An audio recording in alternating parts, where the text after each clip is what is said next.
Good evening, folks. This is The Weird Part, and I am your host, Vincent Treewell. Tonight we're going to be discussing the subject of giant skeletons in Wisconsin. There is a significant amount of documentation of anomalous human remains being found at multiple times in multiple locations in the state of Wisconsin. This topic cannot be covered in all of its complexity in its entirety, but I do want to raise some issues and propose some theories. And I think that you'll find it an interesting topic. First, I would like to start with some newspaper coverage. The first article comes from no less a source than the New York Times, December 20th, 1897. And I can absolutely verify that this is a real New York Times story. I have a subscription to the New York Times, and one of the reasons I have that is to access the archives. And this was front page news, December 20th, 1897. The lead is Wisconsin Mound Opened. And it goes on to say, skeleton found of a man over 9 feet high with an enormous skull. Maple Creek, Wisconsin, December 19th, the previous day. One of the 3 recently discovered mounds in this town has been opened. In it was found the skeleton of a man of gigantic size. The bones measured from head to foot over 9 feet and were in a fair state of preservation. The skull was as large as a half-bushel measure. Some finely tempered rods of copper and other relics were lying near the bones. The mound from which these relics were taken is 10 feet high and 30 feet long, and varies from 6 to 8 feet in width. The 2 mounds of lesser size will be excavated soon.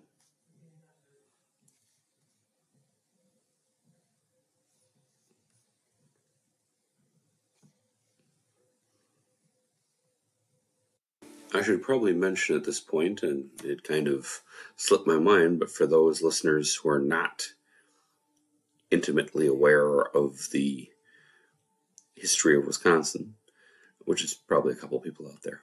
Okay, it's almost everybody.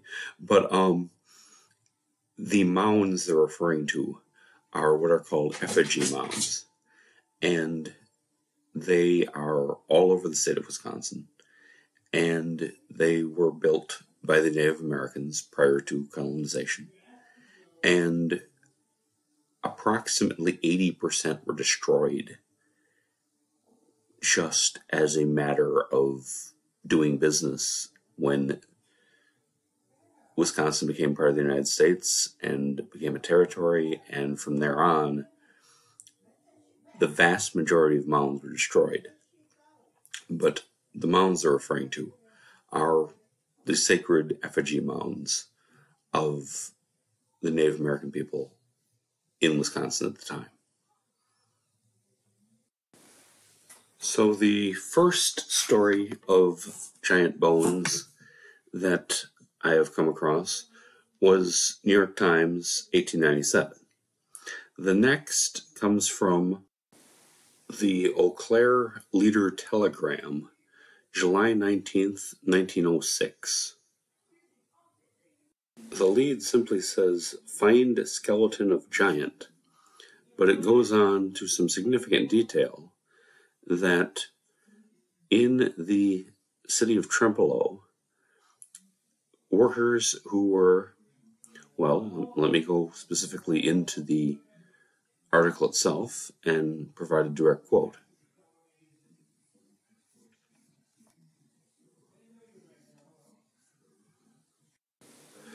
Well-preserved implements are dug up in the city of Trempealeau, and the specifics are excavators removing soil for a new sidewalk a half-block south of Main Street, uncovered what is believed to have been a mound builder, also some well-preserved stone implements, weapons, pottery, and an oven, presumably of prehistoric origin. Ernest Bright made the discovery. He saw part of a skull protruding from the damp earth, and after digging a few feet below the surface, the spinal column and other bones were found. Trempealeau citizens say the bones are either those of an Indian of unusual size or of a mound builder, which archaeological researchers have proved lived in the vicinity of Trempealeau. The latter theory is more generally accepted because of the array of stone implements found with the bones.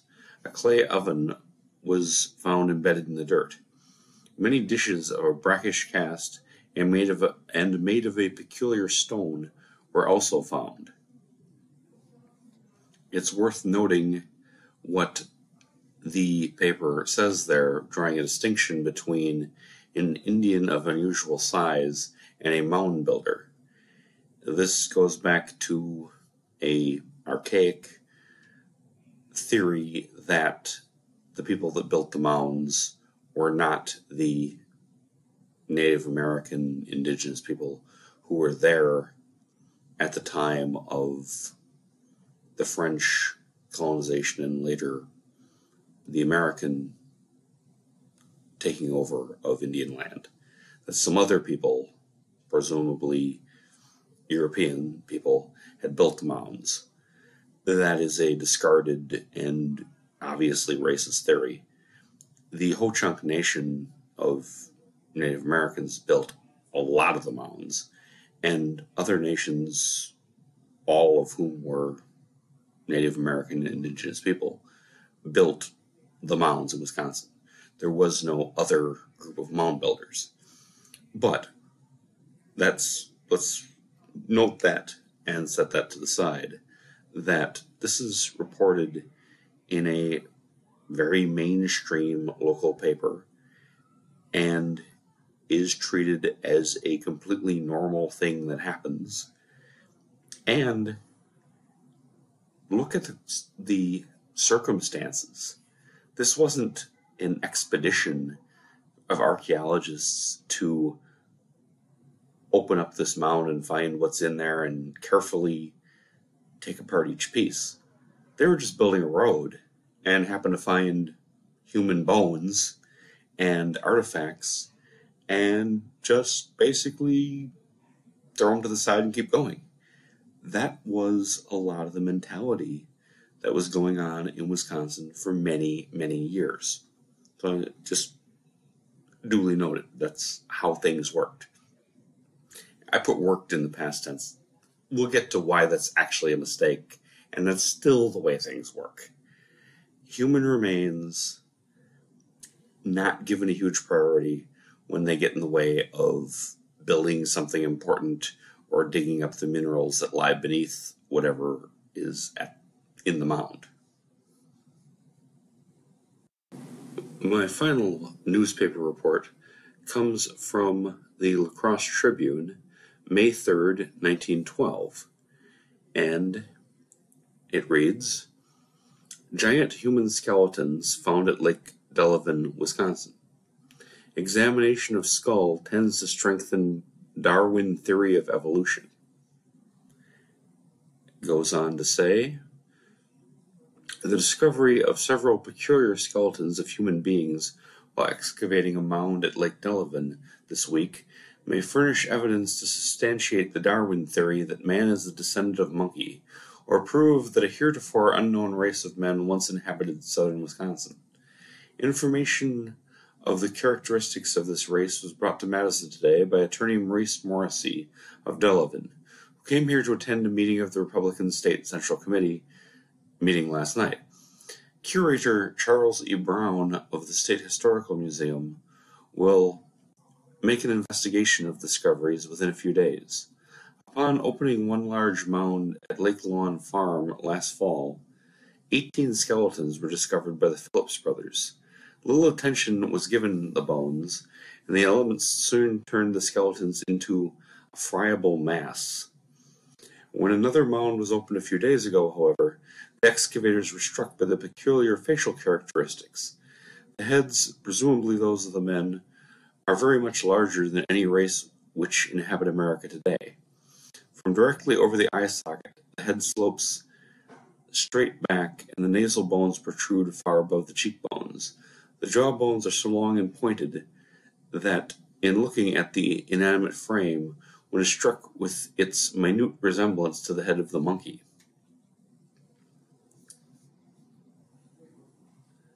That alone is interesting in multiple ways. One, the casualness with which 18 skeletons were found and then just left to the elements until they were destroyed. And the fact that the interpretation that the article provides and that, learned men found at the time was that these skeletons of giants supported the theory of evolution. I bring that up because if you start looking into the subject of giant skeletons of giants that are found throughout the United States, much of the United States, a lot of the sources tend to be Christian fundamentalists who want evidence to back up theories of the Nephilim and the giants in the earth that are described in the book of Genesis. Here, the interpretation is completely the opposite. And saying, yes, these are prehistoric hominids. I find that very interesting.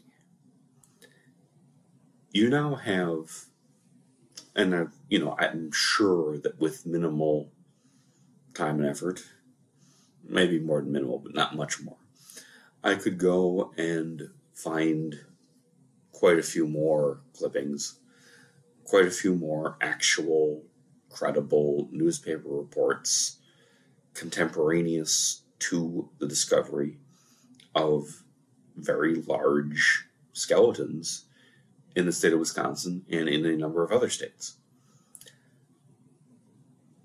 And I just find that this topic, when it's discussed at all in whatever can be called the mainstream, is inevitably chalked up to being either a hoax or a scam or yellow journalism, so-called, just a made-up story, fake news. But that doesn't match any of the circumstances surrounding the way it was reported. It was reported very matter-of-factly that it wasn't, oh, look at this is a huge deal. There were scams. There were hoaxes. The Cardiff Giant in New York State was a statue that was planted and then dug up and discovered and attempted to be made into a tourist attraction. But that is not this. This is reported just along with all the rest of the news. And it's also reported in a way that suggests that of what happened. It is indicative of what happened. That mounds were just destroyed constantly. In the commercial development of Wisconsin, there was a lot of very short-sighted, immediate profit-driven destruction. And, at one point in time, logging companies destroyed practically all the old-growth forest in the state and later people had to painstakingly replant millions of trees because the mentality of just cut them down now, make money now, was so prevalent back then. It was the same era where a factory dumping its waste into the river was just standard business practice. It's just what you did.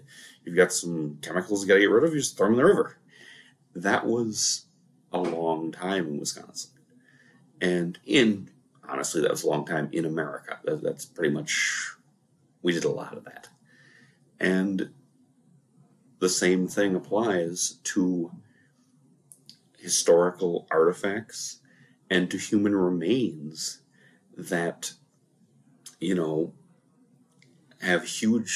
are significant to the people whose ancestors those remains are the bodies of, and to archaeological and anthropological knowledge, but yet virtually no value was placed on them at all. Again, roughly 80% of the mounds in Wisconsin were destroyed. And that, just because they're in the way of quote-unquote progress, we're building a road here. We're building a factory, we're building just, a sidewalk. And so we some bones, just throw them to the side and keep going, was overwhelmingly the mentality for many years. So when I'm told that there never were any giant bones, and that was all a hoax, well, when people perpetrate a hoax, they're usually trying to get something out of it. And these news stories don't indicate anybody getting anything out of it. Nor did any of these go into some money-making enterprise.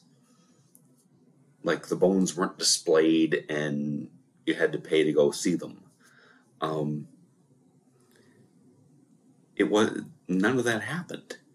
These were just routine news stories that involved the discovery of the bones of extremely large people. But when I say extremely large, not impossibly large.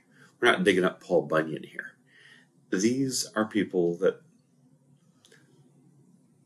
are within the range of how tall people could physically be. Perhaps not the people we know today, but human beings could be of that size. And I absolutely believe that on multiple occasions, these giant bones were discovered. And here's where I have to make a little bit of a segue. I don't believe that there was a vast conspiracy to cover it up. And here's one time that you're going to hear me say that there wasn't a conspiracy. I don't really think there was. If you're listening to this, you've probably heard that the Smithsonian has hidden bones, that they have skeletons they don't want anybody to know about. I don't know what the Smithsonian has. For all I know, that could hypothetically be true. But I don't think that's the norm at all. I don't think that some institution, or let alone the government, Men in Black or whomever, came and got rid of the bones, hid them, threatened people, paid people off, made them disappear. I don't think any of that happened. I think people at the time just generally didn't care. And like happened with 80% of the mounds, and that's a documented number, that I'm not just making that one up. It'll be in the show notes, the sources for that. That, 4 out of 5 of the indigenous mounds in Wisconsin were destroyed. And they weren't destroyed to cover something up. They were destroyed just to get what was underneath them or to build over them. And that, to me, is at least as disturbing as a conspiracy where people spirit them away. All of this that I've been citing, between 1897 and 1912. Now that's 15 years. And these reports go before and after that. Just, again, 15 years. Who's hoaxing this? Who's making this up? And for what? No, it's not a hoax. It almost certainly really happened. I will give the caveat that possibly things could be misinterpreted, but you can only misinterpret a human skeleton so much, okay? I think it's very credible that the bones of what we would call giants were discovered on multiple occasions in multiple locations in Wisconsin. Other places too, but I'm kind of focusing in on Wisconsin tonight. And I think that's a fact that gets overlooked a hell of a lot. When you look into this subject, you tend to just generally find people who have a religious argument to make. But again, the people at the time saw them as being evidence of evolution. So I find that to be interesting.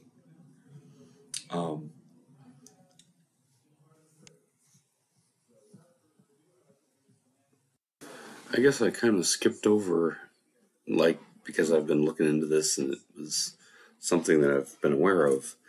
I guess I kind of skipped over the idea of the Nephilim, and everybody may not be aware of what the Nephilim are alleged to be. They appear in the Bible, the Hebrew Bible, the Christian Old Testament, in the 6th chapter of Genesis and the 13th chapter of the book of Numbers. And they are taken by many to be the offspring of fallen angels and human women, and are described as giants in some translations. And I think it's pretty clear that there were giants. In the Bible, they're mentioned as being giants. And a number of people have seized upon the discovery then of very large skeletons as proof that they must be the Nephilim. I think that's jumping pretty hard to a conclusion. But it's a fascinating subject. And the idea that there were much larger, noticeably larger people walking around in prehistory is a fascinating one. Also, not being a biblical literalist, what would the Nephilim be? People have suggested an ancient aliens answer, because, somebody's always there to suggest an ancient aliens answer. But, it is a possibility that should be considered. They could be just a genetically different type of human being. There are, to put it mildly, many unanswered questions about whoever these giants were. Did they come from a lost past civilization? Whose ancestors were they? Were they just here and there a person who has giantism? We have, people who have a pituitary condition in today's world, and they're not Nephilim. Okay, they're just people that have this condition. Is that what happened? We don't know. There's a whole lot we don't know, and unfortunately, there's a lot we will probably never know because of the destruction of so many mounds, so much history, and so many human remains that were just treated as objects that were in the way. And that's a real tragedy. What we have left is 20%, give or take, and it's very difficult to draw conclusions when you're missing 80% of your evidence. So there's that. I wanted to also make sure to mention that the core idea when people are debunking the Skeletons of Giants stories, when I say stories, I mean what was reported in the New York Times. Okay, I'm not talking about something that spread by word of mouth. I'm talking these were reports that were made in the most mainstream of mainstream media. When people then seek to debunk these things and say that they never happened, they were a hoax, they were a scam, they always seem to be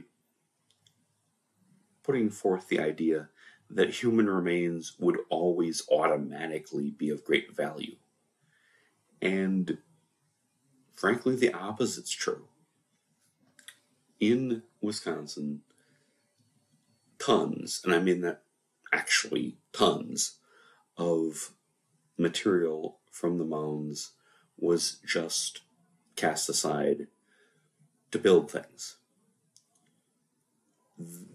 The idea that the bones held intrinsic great value was just not the way things worked at all. And again, I'm talking in the past tense, but let's stop talking in the past tense and let's talk about 2018, when the Ho-Chunk Nation of Native Americans had to go to the Wisconsin Supreme Court in a huge lawsuit with Ready Mix Concrete over opening the mounds because the concrete company wanted to see what was in the mounds, and if there weren't any human remains, then they could dig for the materials beneath the mounds. The materials beneath the mounds were, in their position of the company, of greater value than whatever was in the mound. That idea, again, if you think it's bad in 2018, imagine what it was like in 1918, in the 1800s. Bones were just not human bones. Human bones and artifacts were just not treated like they had inherent value. This was kind of the reverse of Indiana Jones, where everything that's old is priceless. This was just get it out of the way so we can build this thing we're working on, and we don't care what it is. And I think that is the mentality that led to the destruction of so much of the Native American mounds and led to the destruction of the giant bones that were found in the mounds and were just cast aside like they just did not matter. It wasn't a conspiracy. It was worse. It was just complacency and a very close-minded, short-term, make a buck today, who cares about these relics type of mindset. And that's really how things happened. But when the big S skeptics delight in debunking the bones of giants, I believe they're they're overlooking the facts, and they're assuming hoaxes and deception for which they have no proof whatsoever. And the proof that does exist is very much on the side of there being giant bones. The bones of people who were somewhere over 7 feet and maybe over 9 feet tall. And it leaves us with a true mystery and historical enigma that may never be solved. But I certainly think it's worth looking into, and I certainly find it absolutely fascinating. Often tragic and disappointing, but still absolutely fascinating that people found these skeletons, that some of them are just very large humans. Other of them appear to be some other type of hominid. And we have the discovery, and we don't have the bones today. And a lot of times I think it was really and truly negligence rather than a conspiracy to hide them. So yes, in short, giant bones happened.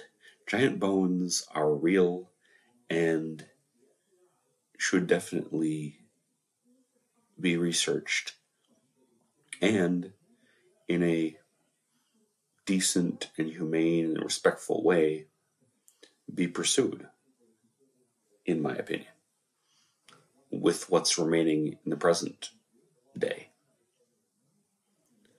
So yes, tonight we talked about giant bones. Specifically, 3 examples from Wisconsin. Now that's only 3 examples in a 15-year period. So you can kind of evaluate how many there may have actually been. I leave those conclusions to the listener. This is The Weird Part. I'm Vincent Truebell. Thank you for listening, and good night.